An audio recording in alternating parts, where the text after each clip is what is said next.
When making a video game, especially a trashy style video game, I always make sure that it fulfills at least 3 different purposes simultaneously.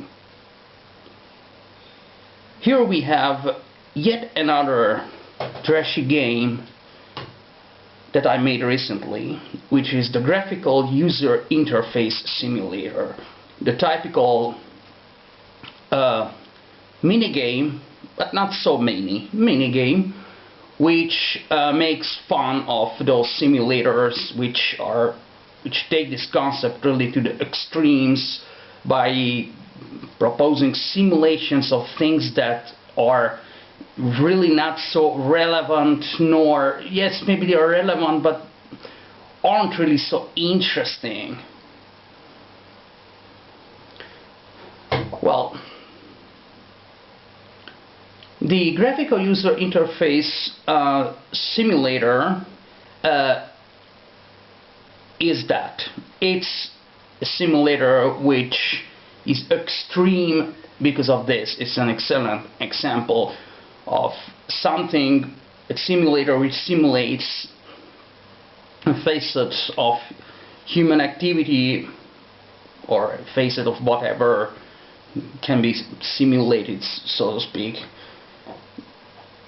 But it's alone is so, it looks so stupid that it is able to make laugh, and but many people have fun just because it's so stupid to simulate something like that.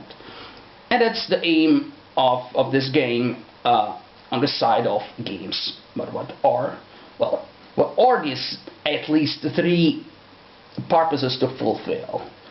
Well, first, to be a good trash game, prank, you know, trashy stuff, and minigame, of course, but not so miniature. It's anyway a serious product. 2, be a didactical tool, which on the side of this software presents a certain problematic which is very important. In this case, it's the handling of a true menu system, which is not which is always needed in many programs, an internal menu system, to introduce to the very facet of the menu handling as a subset of the more general graphical user interfaces. And thirdly, here also be a library, a software module that one can use in a software, and that also was purpose. And that's it. In fact, yeah, we can see here the menus, except the very first one, don't have names there, but have menu n dot and a number. That's the identification number of the nodes of an imaginary tree, non-irregular imaginary tree, and this to illustrate the fact that the menu system is de facto, it's actually a tree structure. It's the same thing as a folder system, a folder tree, and pretty much it's that. And it has to be dynamically changeable. And here I used identification numbers because not with all programming languages it's really a big deal or the best thing to use actually pointers.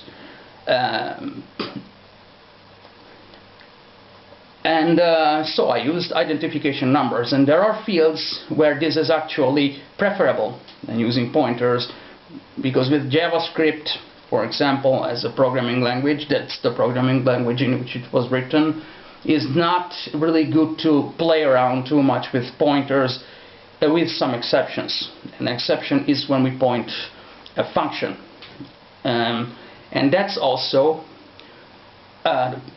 the only real thing that one has to know in order to use this library.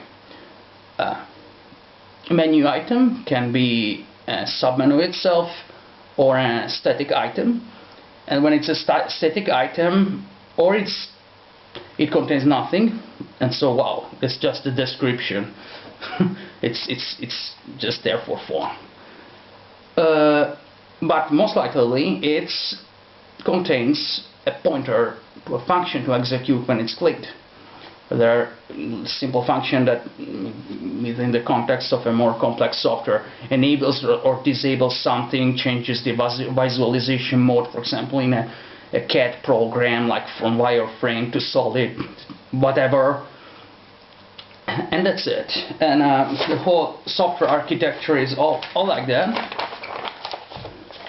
The whole source code is very well commented. And from there, menu system, now before, okay.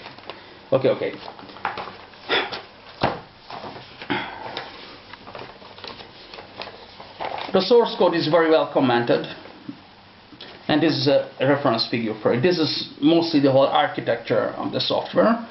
And to this we have to add that the menu, so why it contains only a menu system and a little three-dimensional logo moving there in the background. Why? Because the menu system actually is the most tricky thing to do out of the 3-4 things that a complete graphical user interface must be able to do. Among these we have icons that should be opened, should be able to be opened, that can, well, start the process, do some open something, run a function, whatever. Windows that can overlap, can be done. A folder navigation system, which is very similar to the menu, as I told. It's practical, the same thing as a data structure, to call it in a nerdy way. And it needs to have menus. Menus are the most important out of this, because that's always needed. Now, some basic notions about graphical user interfaces. The first graphical user interface, which had everything that these modern graphical interfaces have, was experimented, was done, running. There's a black and white video on it on the internet. Was at XEROX Paolo Alto in 1973. Yes, 1973, with a computer running on a computer as large as this, like a big trunk, and with a large monitor like this, completely black and white, as slow as heck, but it did everything. Icons, windows, menus, folder navigation.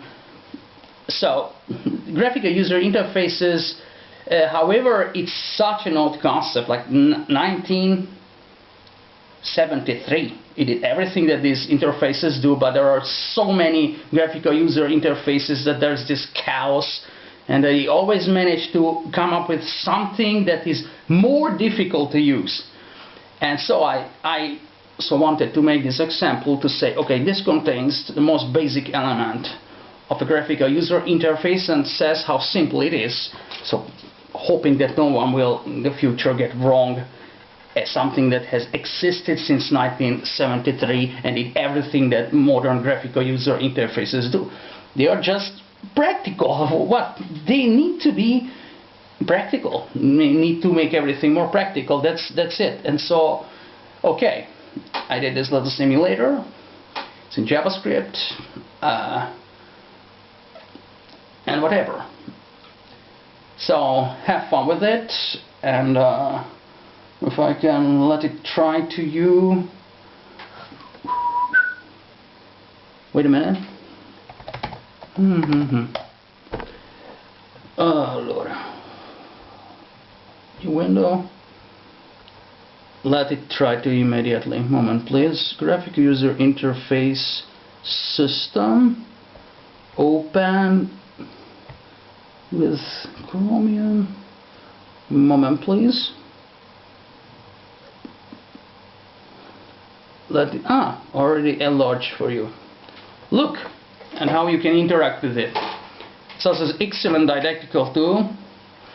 So don't underestimate it. Run.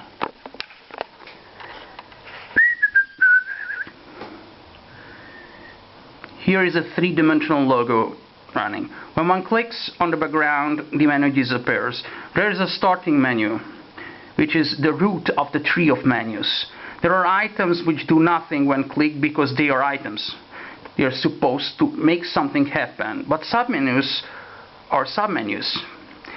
When clicking on the parent menu of a submenu, it will add elements to that submenu. These two were items, but all the submenus added are themselves menus, but it's possible for a menu to contain no submenu. It always contains a submenu when itself is a menu. These colored things are by default always configured as menus. If it can also have no menu as submenu, so we can anyway add them with this little graphical interface. I did the most simple kind of